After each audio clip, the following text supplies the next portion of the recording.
Yung passport ko. Passport ko pala.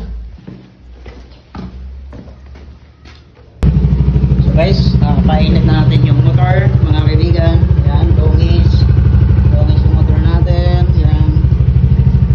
Wala pang ligo yan. Pag uwi na, pag naligo. Condition naman siya. So, yung simplang natin kagabi sa bato-bato. Ayan o, pumaklas. Ayan.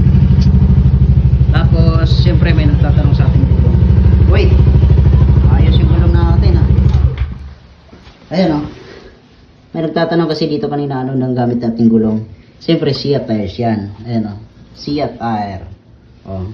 Tapos, ganito yung ano. Grabe naman. Hindi ako napapahiya dito.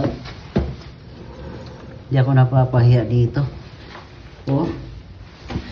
Tapos dito pa. Sarap. Yun. Oh. Nawala yung guhit dito. Ubos yung guhit. Tapos dun sa... So, yan gamit nating gulong na Seat tire. Yan. Let's go.